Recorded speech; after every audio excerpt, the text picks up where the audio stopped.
Type 9.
morning, everybody. Welcome back to the Everyday Growth Advisors live stream. I hope you guys are having a great Monday. Wow.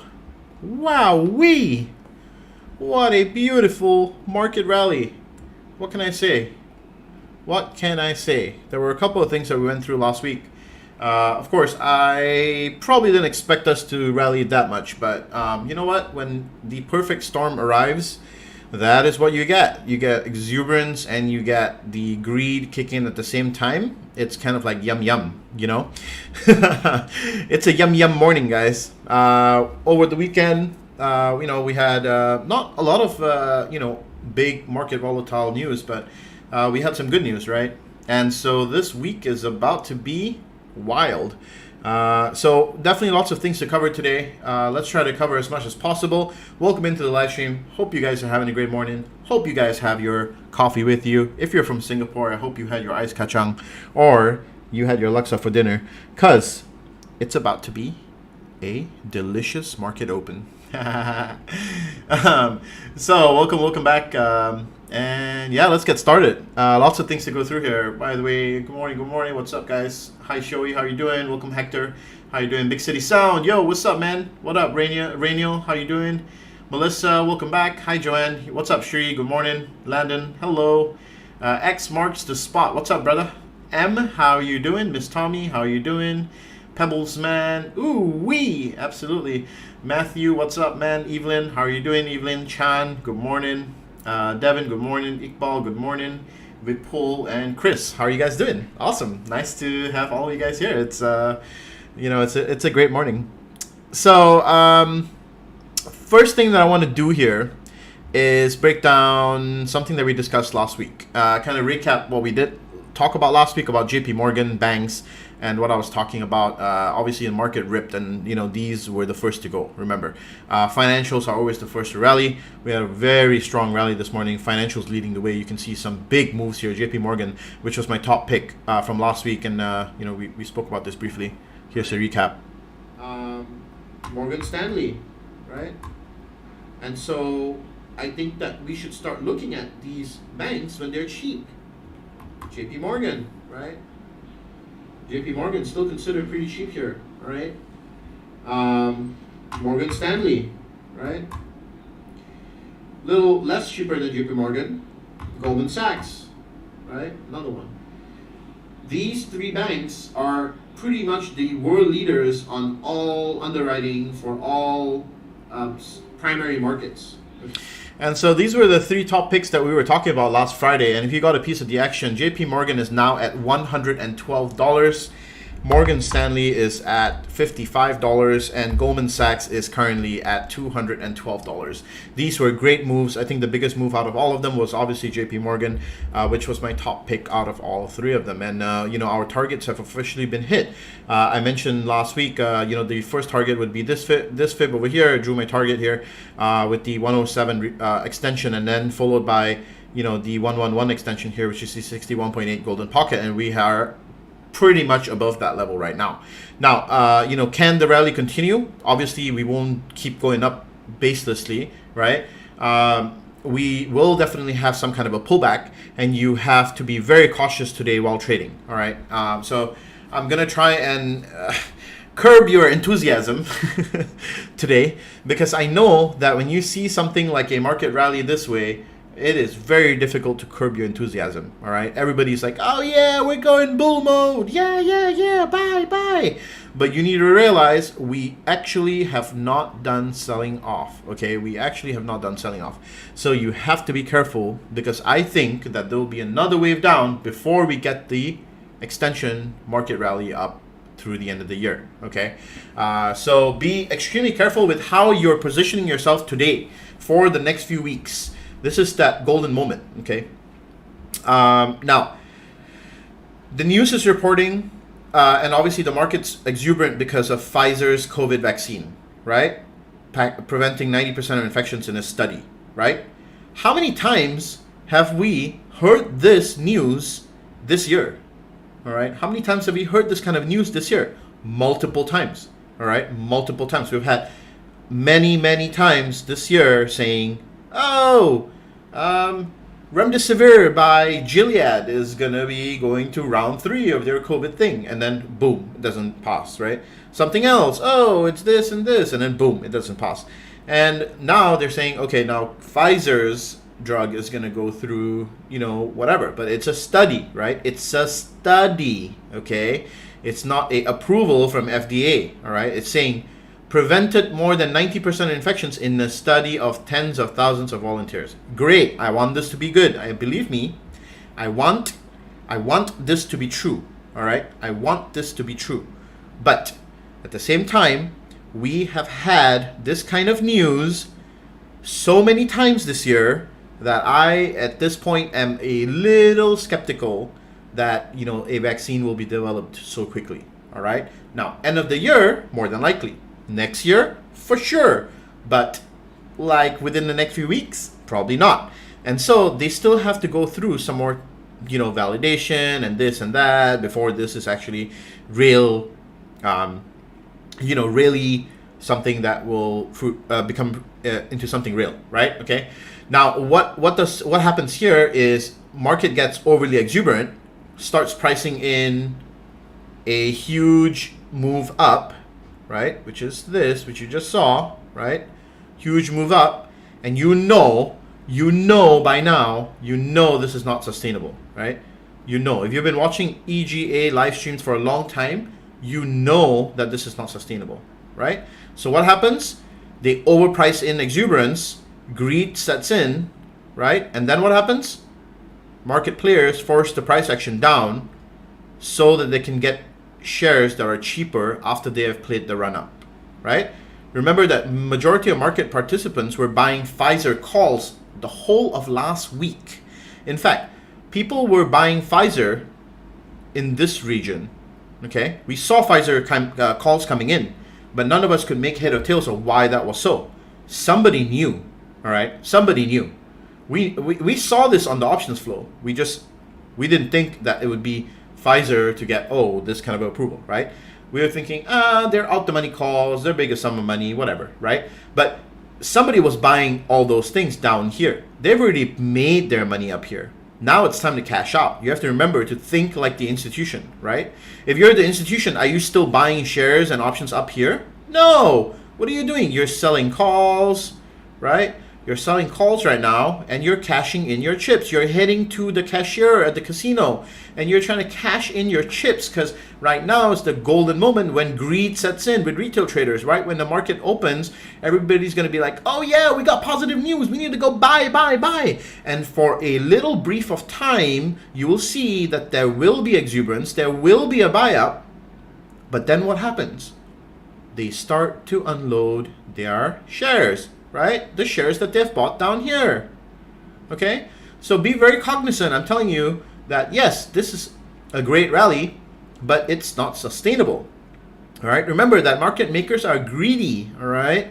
They want the best possible price for their own shares. And therefore, if they really made a profit here, they're going to go for the next wave down so that they can spark fear. And that wave down, it could be a nasty wave down. All right, it could be a nasty wave down. All right, let's see. If we were to take a Fibonacci retracement from where we are to this, actually, let's do this swing low here. I'm not going to do the recent swing low just to get an idea on how bad this can get. A 50% retracement would be here, which would be the 50 moving average at some point down the line. I say, the 38.2 or the 23.6 is still a very real retracement target for the near future, okay? And then we're talking about S&P 500, guys, okay? And then after this big retracement, yes, now we have the signal for the end of the year rally back up, okay? Now that would make sense. That would make sense. So remember that you need to be very disciplined here. This is the moment, if you have long positions, where you hedge. This is where puts are the most cheapest. This is where you will get the best risk to reward ratio to the downside. And buying a retracement here is definitely a great idea. All right. Look at how far above the moving averages we are. All right. And tell me if you think that this on a 4-hour chart is realistic for S&P 500. If you think this is realistic, then you be tripping, okay? So, what's the levels at 3850 line? So here we're looking at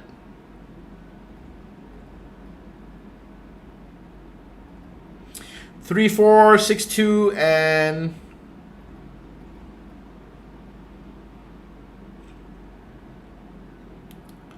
let's just go ahead and say in 3, 5, right? 3, 5. These will be your targets for retracements right now. All right.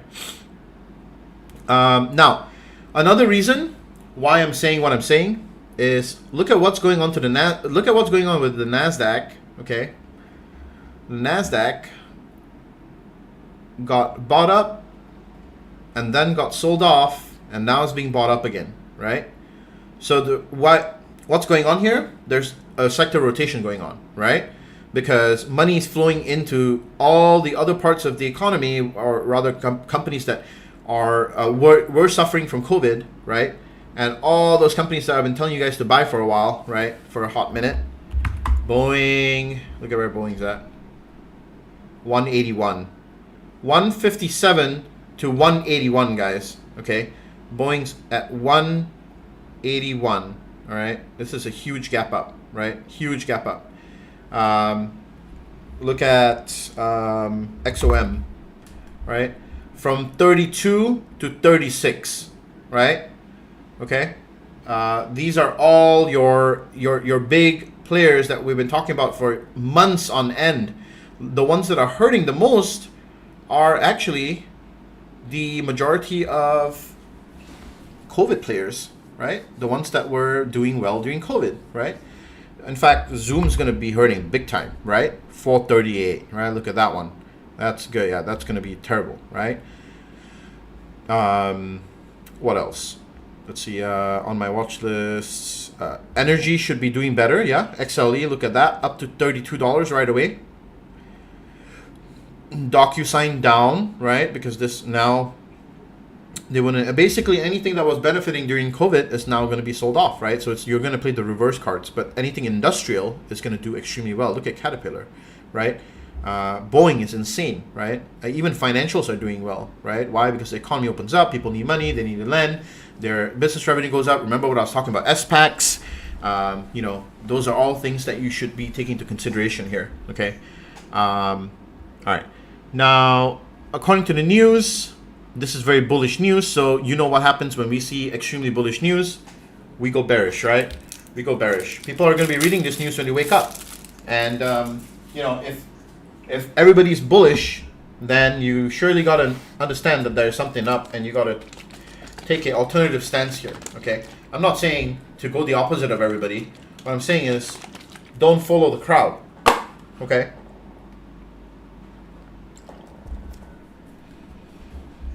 All right. Of course, Joe Biden declared the winner of the U.S. elections. Everybody knows that by now. Not going to even bother to go through it. And so we'll have him as the president in January. Okay, apart from that, nothing else on Bloomberg here. Not anything that I really would cover. And obviously the markets are going to, the news is going to report what the market does, right?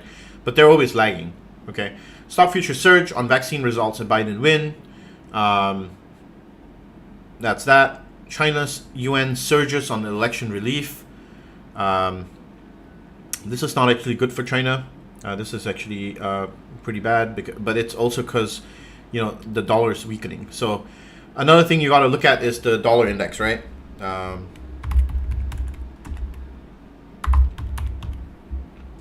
DXY. And the DXY here, falling, which is generally not a extremely good thing. This is not what you want to be seeing, but this actually does make stocks cheaper to buy. So you want, for foreign investors I'm talking about, not for US investors, right? You want the dollar to be strong so you can purchase more stock. But at the same time, you want inflation to be at bay. So This is a delicate balance. So right now, this is actually not a good setting for stocks to rally, in my opinion. Now, we have reached a 100% extension here on the Nasdaq. We have. We remember we were trading within this little channel here. We came up, we tested this 100% extension on Nasdaq as well, and then we barely, we're coming down here again. We could easily see another wave down here before another wave up. Remember how far above these moving averages we are. We need to be extremely careful here. Okay, we need to be extremely careful. I would recommend exercising extreme caution today. I see a couple of rug pulls coming. I see a bunch of different things. People getting trapped in every direction this week. Okay, if I were to pick a direction, I would say risk to reward ratio favors the downside. I would play my risk to reward ratio towards the downside. I don't see a good risk to reward ratio to the upside, right? What are we going to break up to? All-time high and then keep running till oblivion? No, that doesn't happen, right? At some point in time, buyers will fatigue, right? So don't live in a fairyland where you think that things are just going to go up in a straight line forever and ever and ever, forever and never, No, it doesn't work like that, okay? So be really logical with the way you're thinking right now, okay? It can be very tempting to go greedy here and go calls. But remember, that's not what the risk to reward ratio will favor, all right? This is a huge, huge rally, okay? Right. So I covered that. Now, what else am I supposed to go through here? Yeah, pre-market movers. Let's see here. Berkshire Hathaway profit rises, boosted by investment returns. That's dope. Berkshire was a great one to buy as well, right? If you think about it. Berkshire IB.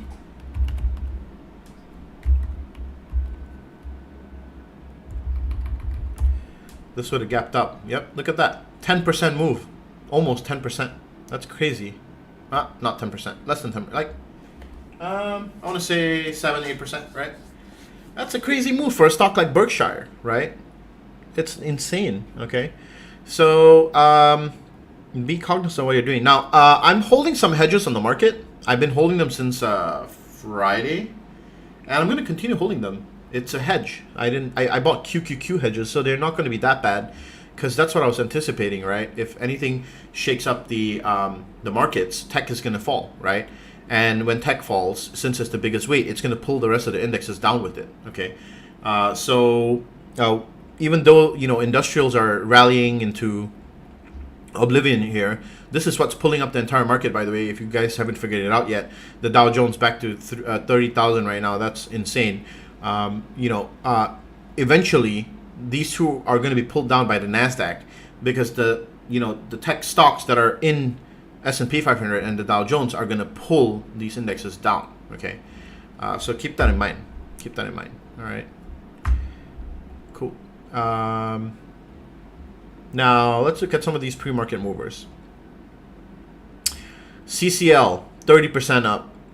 Sabre 28%. NCLH, Norwegian Cruise Lines, American Airlines, Royal Caribbean, all the travel stocks up big time, double digits, right? Look at this, insane, right? Have you ever seen this kind of buying? Look at Zoom is down 12%, Biogen, this stock is down almost 30%. And Etsy and a bunch of other stocks, they're all the stocks that were rallying like nuts, they're all down big time, right? Pfizer 15%. This is insane, right? All right, screw this. Okay, cool. What is lagging? Tech, Amazon, Netflix, Blizzard, EA, Take-Two Interactive, ServiceNow, Paycom, Apple even lagging big time, right? If you think about it. S&P 500 rallies like nuts and Apple doesn't even go up that much, right? Why? Because people are, not buying that many shares of Apple. They're buying shares of other stuff, which is actually kind of interesting. Berkshire up 6%. Or all investment firms up big time, right? I would say, honestly, in this environment, it's really great to be buying banks.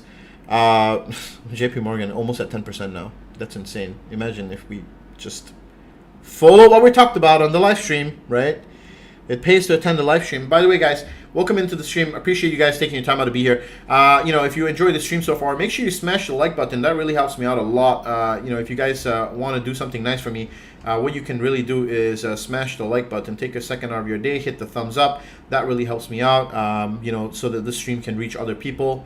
We're doing a pre-market breakdown now of the markets which have abruptly bought up over the weekends.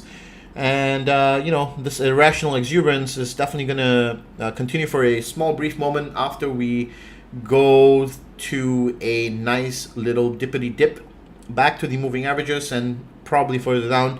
My targets for SPY to the downside will be 3,500 and 3,462 within the next 2 to 3 weeks.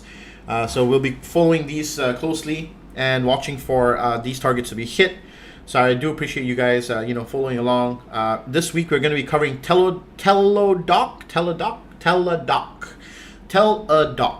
a company that specializes in WebMD stuff, which is like web-based healthcare. We'll be going through that in a second here. That's the ticker of the week, and so kind of excited to do that one as well. We're going to go through it in exactly 8 minutes. So make sure you guys, grab some water, go to the toilet, do what you need to, and come through. Now, what else was I going to talk to you guys about? It was the fact that, so sector rotations here, I see money flowing out of tech.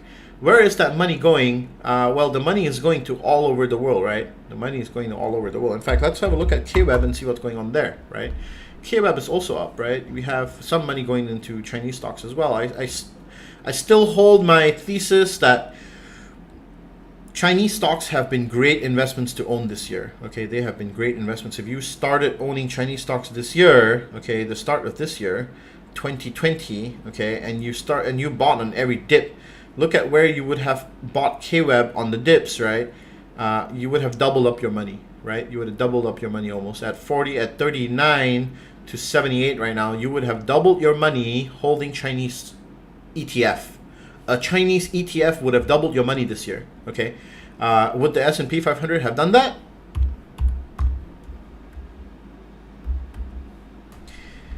Possibly, right? If you bought on the COVID dip, right? If you bought on the COVID dip, then yes, right? 2000, 3005. Well, you wouldn't have doubled your money, but if you had your investments in the right place, you would have made a decent penny. Okay, you would have made a decent penny. So the investment opportunity there, the ROE was much higher. Okay, was much higher. You guys think we can get to 100 likes today? Come on, I'm sure we can get to 100 likes. Everybody, if you take your second out of your day to just hit the thumbs up and like button, I appreciate that. Thank you very much. Let's try to get to 100 likes. That would really make my day. Investing long term in these markets, the Chinese markets would have really done you good. Now looking at S&P 500 here on the daily chart, we're looking at a huge rally to all-time high over here. After this huge drop, I haven't put any of my indicators in there, just showing you guys what the bear chart looks like. But through this rally here, remember we will probably come down to test this 3.5 level. All right, this 3. So let me show you what I mean here, right?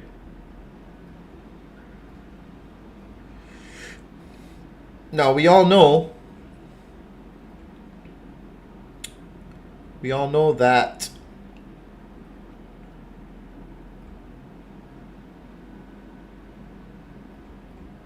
the previous resistance will now become support, right? The previous resistance will become support. So where is this region here? This region here is the 3,500 level, right? It's about this zone over here, which SPY will come down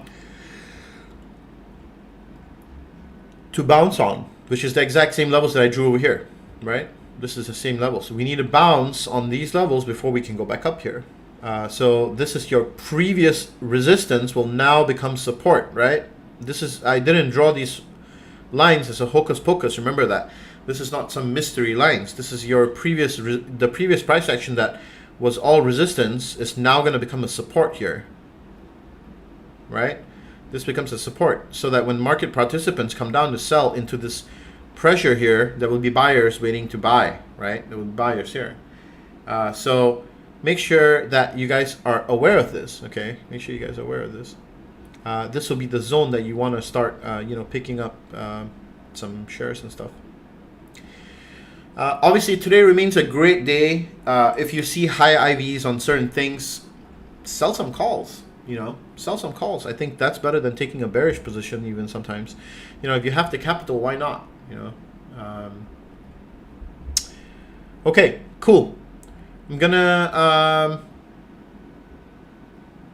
gonna read some of these. I'm gonna read some of these comments here. I'm gonna take a sip of water first. Hold up.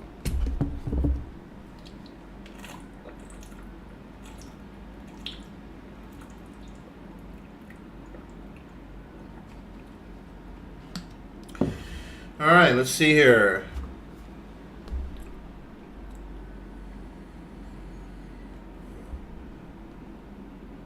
Good morning, T. Why is tech not moving red? Why is tech not moving /red this morning compared to the rest?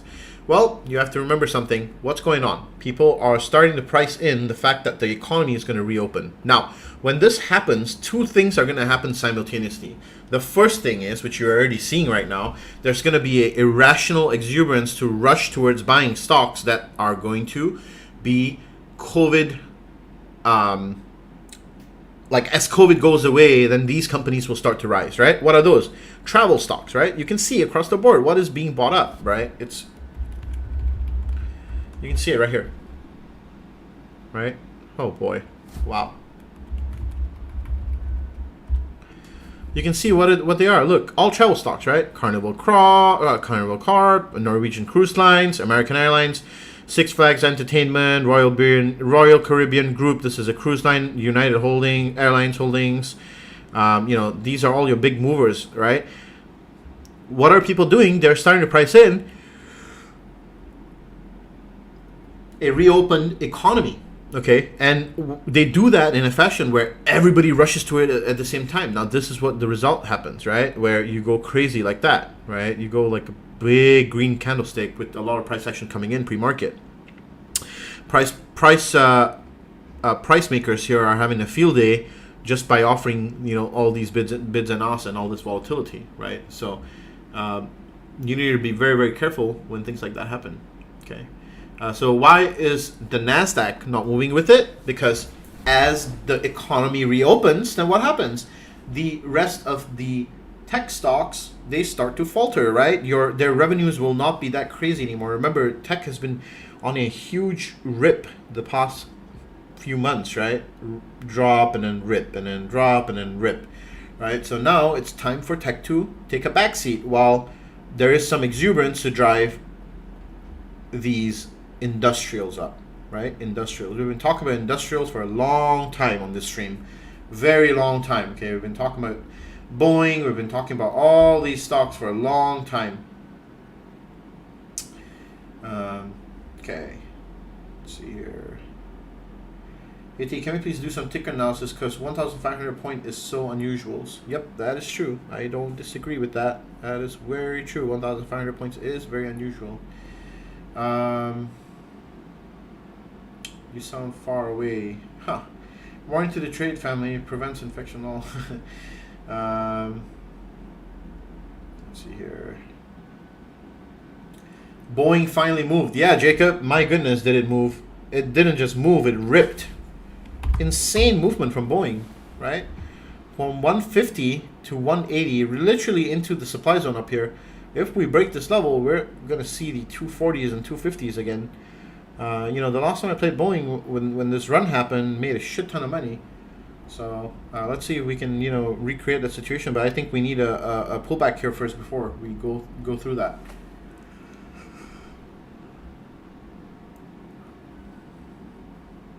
Should we still hold QQQ hedges if it already sold off? Well, I would. I'm gonna hold mine. I didn't have a big position in it. I just had a small itty bitty position, right? Hedges are meant to be small positions, like mine's less than 10%, right? More like even less than 5%, right? Disney's at 138. Yep, RTX put, selling a bunch of calls at open. That's a smart thing to do, Francesco. BKNG 2000 put. What?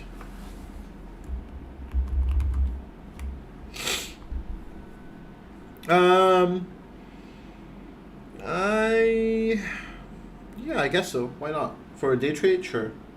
Or a swing trade, also possible. SPY puts, yep, I would. As a hedge, absolutely. Smash the like button. Thank you. Yes, please, guys. If you would really like to make my day, I would appreciate you taking a second out of your day to smash the like button. You know, if we can get to 100 likes today, that would really make my day. Thank you. Looking forward to the class tonight. Oh, yes, I forgot to mention that. Guys, if you haven't signed up for the beginner's course, which is going to be going live in exactly 12 hours from now, you should probably head on over to optionsync.com and check out our beginner's course, which is going to be going live very, very soon in 12 hours from now. Okay, click on enroll now and it'll bring you to the sign up page. And if you're an OptionSync member, there is a code, a discount code waiting for you in the announcement of the Discord. Okay, so sign up if you haven't. Remember, last chance to sign up here if you haven't yet. And I'm looking forward to having you there, Ryan. Thanks for signing up for the mentorship course. I hope to see you there. All right, cool. Let's see here. GE, I can only like once. That's a big yawn. I know. I don't even know why I'm so tired. It's weird. What do you people think about BioNTech? I think people need to be on their toes. Don't just jump in any stock. Absolutely agreed there. Eyebrow swag. Absolutely. It sounds like a bunch of uneducated investors. Yeah, I know that. I know that. It does. Thanks for talking about SPY so much. No problem. Why is PayPal lagging? Well, PayPal is one of the stocks that benefited from a huge rally during the COVID crisis. People were paying each other using PayPal. And now that, COVID's going to, so-called people are pricing in a COVID disruption. So what happens? Banks come back online. People are more prone to do transactions through banking, right? Which they could have done before, but PayPal takes the back seat there. Should we follow the trend as market opens? Absolutely not. I mean, what I mean to say is follow the uptrend, but remember there's going to be a pullback before the uptrend continues. That's what I'm saying. Let's see here. PayPal is in the tech sector. Yep. How do you feel about scalping airlines and cruise? After a 30% move, there might be not much to scalp. That's what I'm afraid of. The main catalyst for these big moves was Pfizer announcing the COVID vaccine might be ready for wide testing and affects everything in the market. Yep. But as I said, we've heard this kind of news before. I'm holding Zoom calls 540 March. Should I hold? Oof, that's a tough one. I personally wouldn't. To be honest, I wouldn't hold on to those calls, Evelyn. DDOC earnings this week has to fill gap down potential earnings lotto. Let's see. I'm gonna go through Teladoc here in a second, guys, which is the ticker of the week. DDOC here. You're talking about these gaps here. I say potential, yeah, for it to come down here. I would say if you want to take a DGen play, like 88 puts would probably be the play here. $10 move down makes sense, about 10%, right? Sounds about right. Markets overbought, absolutely agreed there. How often do you have a class? This will be the next wave, which will be wave 13. This is wave number 12. We've had 12 successful waves of these classes now, by the way. Wave number 13 will be in 2 to 3 weeks from now. So I say if you want to hop on at the current price, I say lock it in right now. That's your best bet, in my opinion. Is Pfizer in U.S. markets or Francophone? Wait, what? I pity people who fall for this. Yeah, I know, Henry. I pity them too. Good morning. What's up, man? Welcome in. Once again, guys, welcome to the live stream. We do this every Monday through Friday. And, if you guys are interested in this stream, it's a educational stream. We do this every single week. We have a ticker of the week. We cover it Mondays, Wednesdays, and Fridays. And then on Tuesdays and Thursdays, we do live webinars on different topics. If you go to my channel here, if you subscribe, you'll be able to get access to all these videos here, free videos here. If you also want to definitely check out my playlist here, especially the growth webinars, which are actually developing into a really mean playlist. If you, if you want to really get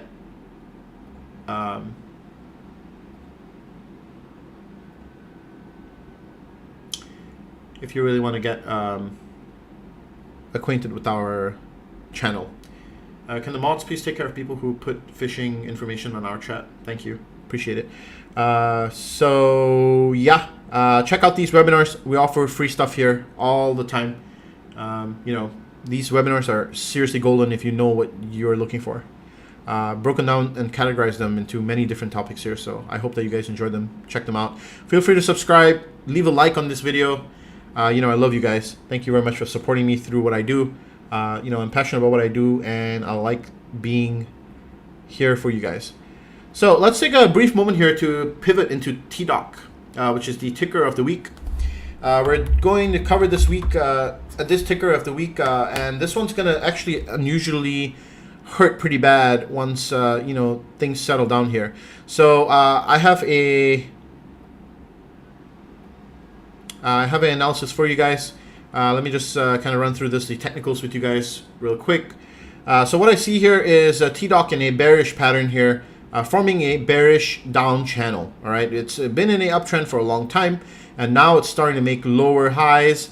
We're seeing a clear channel downward here. I drew a Fibonacci retracement here, so we're going to see not an extension but a retracement here, and I want to see initially the first target, to be this 0 retracement here, which is in the demand zone. We should have a strong bounce over here. Okay, we should have a strong bounce, potentially up all the way. So if we're looking at these waves, the first wave, the second wave, the third wave, we should have a bounce here, somewhere up here, potentially coming back up to this top channel here somewhere, and then followed by another move down, ultimately to the 61.8 Fibonacci golden pocket here. This is what I'm looking at here. It's gonna take some time to get here. Okay, it's gonna take some time to get here. I say 2 or 3 weeks easily, because we're looking at it on a 4-hour chart. If you look at it on a 1-hour chart, it's gonna be a bit more exaggerated, and we'll still see the same movement though. Okay, so this is what I'm looking at long term. This movement, of course, is going to be a lot more erratic, right? It's going to be lots of this and this and this and this and then this and then this, and then eventually come down here to touch this bottom channel at some point, right? So we'll see ups and downs, but eventually I see this stock in a bearish trend right now, a bearish trend. Okay, so the technicals point to bearishness. There is a supply zone right above us here at the 230 to 250 level, roughly. Okay, 230 to 250 is your supply zone up here. This is where sellers are sitting, ready to supply shares at these prices. They will take anyone's shares. They will pretty much sell any shares up here, or borrow to sell shares here. And down here at the 180 to the roughly 190 something here is your demand zone. Okay, so this is where, as I said, we'll have a bounce, potentially a bounce up here. So this demand zone here will cause people to pretty much have appetite for this stock here. So you may see a irrational buy up, possible even a spillover up to here into any one of these levels before we fall back into the channel. Okay, it's a high possibility. Especially if some COVID news comes out saying, oh no, the vaccines were not actually working, then boom, TDOC goes up again, right? But as the vaccine improves, the conditions improve, coronavirus goes away, then TDOC becomes a little more less likely to succeed, right? Or people are moving towards digital using, but then I just say this would be one of the stocks that would be affected from COVID actually going away. Okay, so. Should be watching COVID strong stocks in case things doesn't go the way we want. Absolutely, I would. I personally would. I think that's a good plan, Federico Moroni. I absolutely agree. You should. If I were you, I would. So this company, Teladoc Health, actually beat EPS and revenue. Now it doesn't necessarily mean they beat EPS and revenue. It means they automatically go up. It's possible, that there were other things that contributed to this, and that's why the stock sold off. So year over year, revenues grew about 100%, and total visits increased 200%.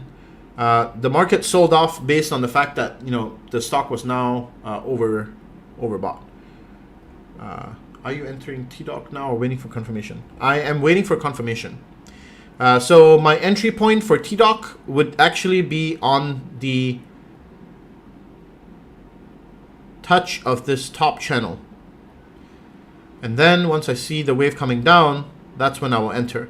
So I want to see a rejection on any one of these fibs up here.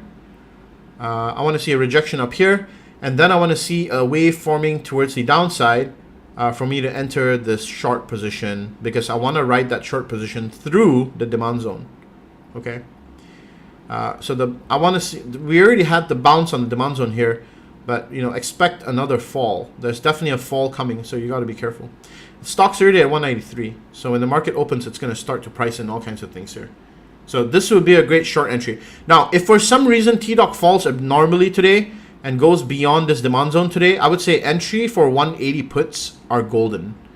If you want a better risk to reward ratio, I would say 170 or 160 puts, for a month out or 2 months out are probably a safe bet here. Okay, 160 puts or 170 puts for 1 to 2 months out. That's the type of options you want to be playing. Something with extrinsic value, something that will have eventually intrinsic value as we go closer to this golden ratio here. Okay, so that's the strategy that you really want to be taking here. Okay, if you want to short it below the demand zone. If not, wait for the buy up here so that you can short it further. Okay, that's the play here. All right, I hope I made myself clear. Oops. So now VXX call is good to hedge. It's up to you. I mean, personally, I'm going to be holding QQQ puts. That's what I'm holding. I like that as my choice of hedge because it's liquid. I can get in and out fairly easy. You can see Nasdaq having a tough time here, right? Nasdaq not able to break out here now. Two things are going to happen as Nasdaq is unable to break out. SPY is not going to be able to break out neither. Okay, if Nasdaq can't break out, SPY can't break out. Okay, and if Dow Jones if SPY can't break out, then Dow Jones can't break out. All three of these indexes generally follow each other. Okay, so if one fail, like this is actually a good time to start shorting all these irrationally bought up stocks, right? Your Boeing, your Caterpillar, your whatever that has run up like crazy today. This is the exact moment that you want to be picking up puts on those so that you can play the downside before jumping into them later on and buying the upside. Okay. I'm not saying bet against the market. What I'm saying is, obviously, it doesn't take an idiot to understand that this is overbought. Okay? It's overbought. We are so far above the moving averages on a 4-hour chart and a daily chart that we need to come down. All right? We need to come down. So be careful. Be careful. Okay. Sorry. Didn't mean to sidetrack there. So now this stock, what does it do? So by the way, I was reading through, just their earnings report, and then I was reading through the 10K. Got pretty deep in this 10K. We'll go through this on Wednesday. I was reading it in advance, but they had a merger acquisition, with a company called Live and Go. About to show you. So here is their PowerPoint presentation for investors. This is one of the early reports that they put out this year.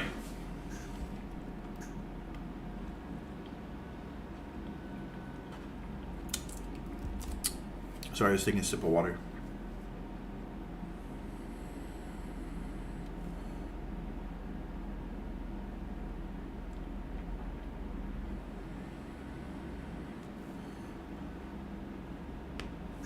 Okay, back to that, sorry. So what does Teladoc do here? Industry leader, blah, blah, blah, with assets, capability, scale, global leadership position across channels, comprehensive virtual care solution, broad and roll, healthcare delivery, track record delivering strong revenue growth, durable business with compelling financial model. This is fluff, we're not going to read it. Here's their worldwide reach. So 50,000 clinicians globally, 40 plus languages spoken. They have business in Shanghai, Auckland, Melbourne, Budapest, Paris, London, Barcelona, Lisbon, New York, all across America, obviously, Sao Paulo, Santiago. And here's the execution of strategic vision since IPO. Dermatology, mental health, B2B mental health, expert medical services, caregiver, device integration, mental health, majority of it. CVS is a partner, chronic diseases, healthcare assistant, and then text chat, general medical, virtual primary care, lab testing, nutrition. They do it all. Okay, Medicare, Medicaid. They do a whole bunch of things, right? Distribution and the market. This is how they've moved from this to now covering more ground in 2020. Now they do all of this, right? Okay. Industry leading, okay, member engagement, okay, they use data analytics, which is good. Tech-enabled ops at scale. This is their full range of care, everyday care, chronic care, critical care, and then these are all the things that the places where they can do those things. So they have a competitive advantage, which is pretty much a low cost model where they offer clinical services through software, virtual staffing, so considerably less cost here for their business model, and then remote monitoring for their business. And it's just not like a traditional business, right, where healthcare is actually super expensive to run. This is more like, think of a scalable business model online, which is actually pretty cool in my opinion. Enabling us to play blah blah blah. Okay, we're not going to go through all of this, just the fluff. Here's the financial model. Expanded footprint and distribution, investment in channels, product cross-sell, and then new clinical service lineups, clinical quality leadership, integrated intuitive experiences, and engagement in science.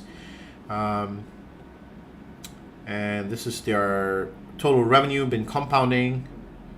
Okay, multi-billion-dollar journey, 55% CAGR. That's actually pretty damn bloody good, right? From 77 million in revenue to now 700 million. This is their midpoint guidance. Now they want to hit $1 billion, right?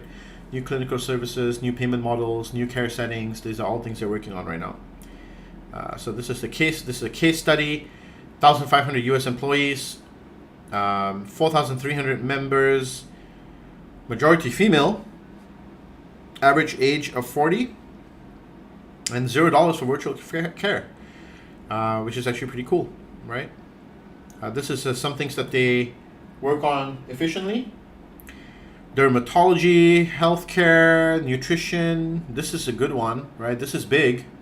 This is a big one, actually, they can tap into, to be honest. And then, let's see here. What was the thing that I was looking at earlier? Right. So,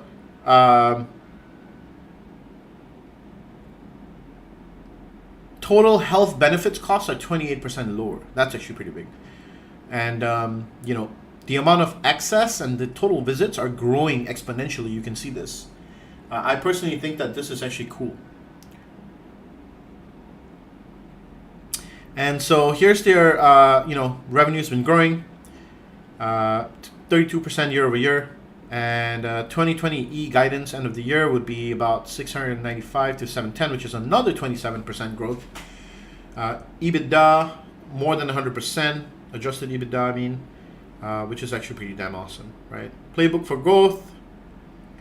They're talking about D2C now, right? They want to build, and then B2B direct channels and channel partners.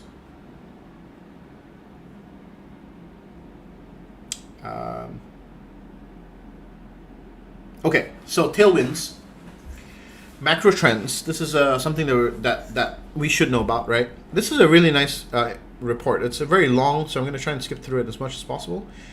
Let me see here. This was not important. Emerging trends, favorable government reimbursement. This is good for them, right? Leading health plan.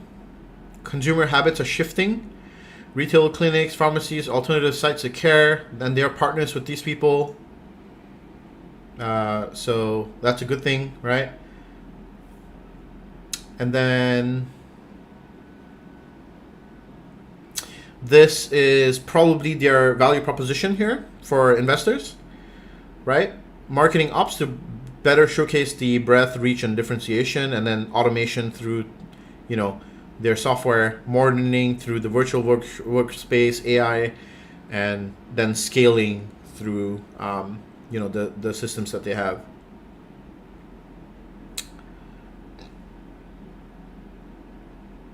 Okay. Cool. So that is majority of the things that I want to go through. This slide is extremely long, so I'm not going to go through everything, but you get the idea. They go through a lot of other things here, and so if you want to read this, you can go search it on their website, Investor Relations, and you can read this whole thing. I'm not going to go through the whole thing. It's fairly long. Now looking at the latest report they put out on August 5th.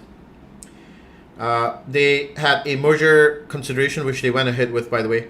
Livongo, okay, $158 or $159 roughly. Stock and cash compensation. They're valuing the business at approximately $18.5 billion, including assumption of approximately $550 million in convertible debt. And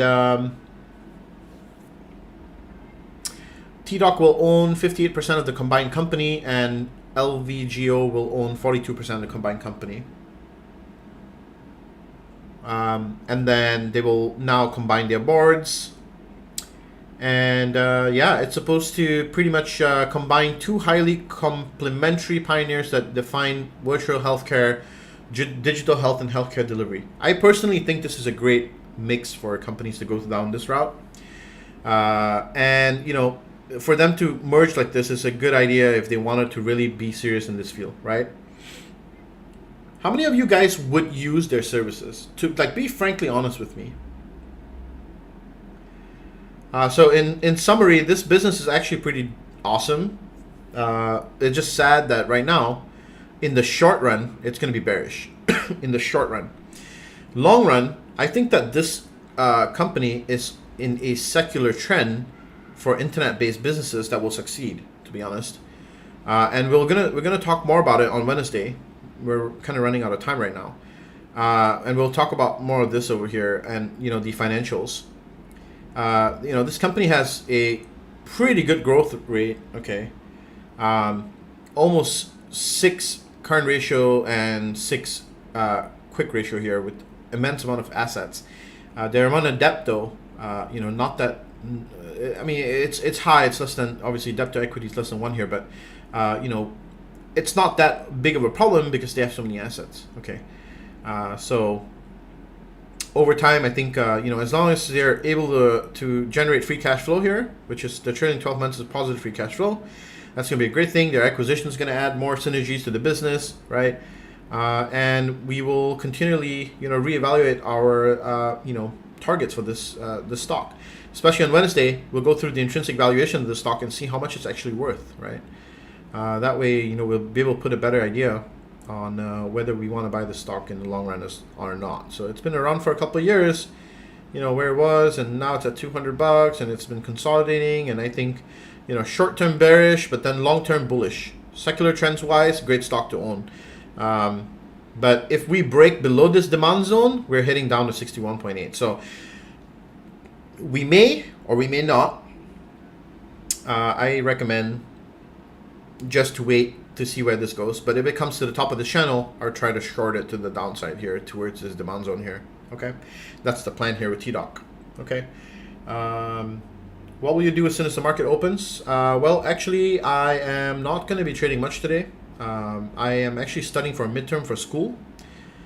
So not going to be trading much today, but if I were to do anything today, what I would be doing is trying to pick up some puts on industrials, pick up maybe a very small position of puts on SPY, possibly at the money or in the money puts, and then ride those down for the day or into the rest of the week.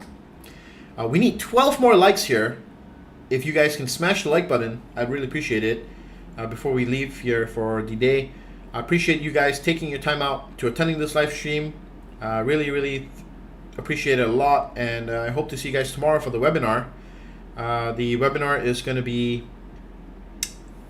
on how to create your own trading journal. We're going to use Excel to do it, so I'll show you how to use Excel. I'll show you how to create your own trading calculator, so to speak, and a journal. It will double up as both those things. So I hope to see you guys for tomorrow's webinar. 7 more likes. Can we do it? You think we can reach 100 likes? I wonder. Let's see. One last question. What's up, Dravidian? Shoot. Your RSI. How many does it cover, and is it open or close price? How many days?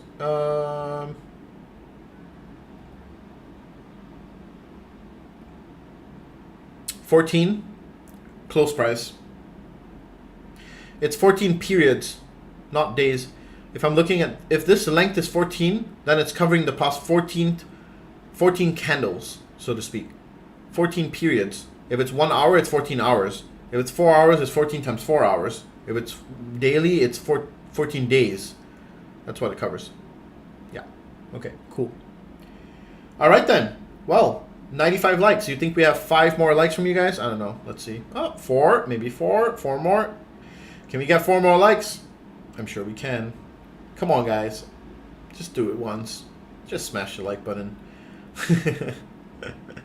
So on Wednesday, we'll go through TDOC again. There was a lot of information to digest here, but we'll go through it, and we'll definitely do a further breakdown here on the intrinsic valuation of the stock. 2 more likes. 98 likes. Thank you very much, guys. I really do appreciate you. And yeah, so we'll see you for tomorrow's live stream. Make sure you tune into the webinar, guys. It's an important one tomorrow. How to create your own Excel sheet to track your trades, like a calculator, and also as a journal. I'll teach you how to do that from scratch. We'll do it together. All right. We don't make it. We'll make it kind of fancy, but we'll see. Oh, thank you. All right, 1 or 2 likes. Thank you very much, guys. All right, I am out. You guys have a great trading day. Make sure you don't go irrationally into bullish positions here. The risk to reward ratio favors the downside. You might think it's going to continue running, but I'm going to tell you that this is the opportunistic moment where you should be taking some hedges in your portfolio. Okay, that's what I'm going to say. Have a great day, guys. Love you all. Thank you. Much respect, and I'll see you guys tomorrow. Peace, guys.